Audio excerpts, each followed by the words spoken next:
Hey all welcome back to another mini vlog guys. So ఇది day 2 అనమాట తిరుపతిలో. So Vengamamba అన్న ప్రసాద కేంద్రంకి అయితే వచ్చేసాము. సో ఇంకా ఫుడ్ తినేసి అప్పుడు మిగతావి చూసుకోవచ్చు కదా అని అనుకున్నాము. అంత పర్టికులర్గా వడ ఎందుకు తీసారా అంటారా, 2025 మీల్లో వడ కూడా పెట్టారు కదా కొత్తగా.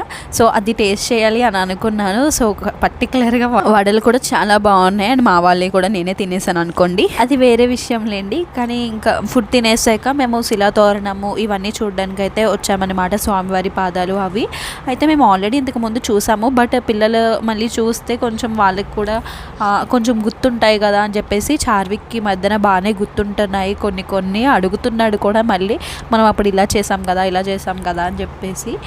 అయితే ఇవన్నీ కంప్లీట్ అయిపోయాక షాపింగ్కి అయితే వెళ్దాము అని అనుకున్నాము సరదాగా. అయితే కానీ నాకు ఉన్న ఎక్స్పీరియన్స్ బట్టి లాస్ట్ టైంకి ఇప్పటికే నేను చూసి నాకు అర్థమైన దాన్ని బట్టి ఒక షాపింగ్ దగ్గరికి వచ్చేసరికి మనకి వేణుగోపాలస్వామి టెంపుల్ దగ్గర కలెక్షన్ బాగుంటుంది. అండ్ అలానే అయితే మాకు ఈసారి వరాహస్వామి కాటేజెస్లో వచ్చిందనమాట రూమ్. బాగానే అయితే టెంపుల్కి చాలా దగ్గర అనమాట వరాహస్వామి రూమ్స్.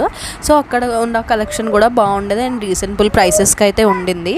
అండ్ కొన్నిసార్లు బార్గెన్ చేసినా కూడా బాగానే తగ్గిస్తున్నారు. బట్ పైనతో కంపేర్ చేసుకుంటే కింద గోవిందరాజస్వామి టెంపుల్ దగ్గర బ్రాస్ ఐటమ్స్ చాలా రీజనబుల్గా ఉన్నాయి అని నా ఒపీనియన్ అనమాట.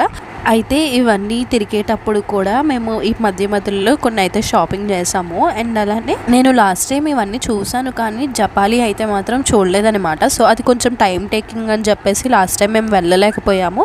సో ఈసారి అది కూడా కవర్ చేసేయాలి ఎట్లా అయినా అని చెప్పేసి అది వీటితో పాటు ప్యాకేజ్ కింద మాట్లాడుకోవాలన్నమాట బయట మనం వెహికల్స్.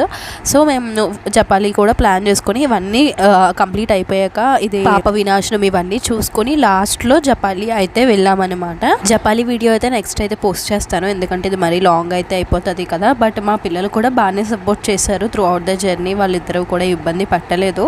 యాక్చువల్గా వ్లాగ్లో అయితే ప్లాన్ చేద్దాం అనుకున్నాను, బట్ కిడ్స్ని మేమే కదా హ్యాండిల్ చేయాలి. సో వాళ్ళని హ్యాండిల్ చేస్తూ ఇట్లా చేయడం అనేది కొంచెం కుదరలేదు అనమాట. సో షార్ట్లానా పోస్ట్ చేద్దామని రికార్డ్ చేసాము.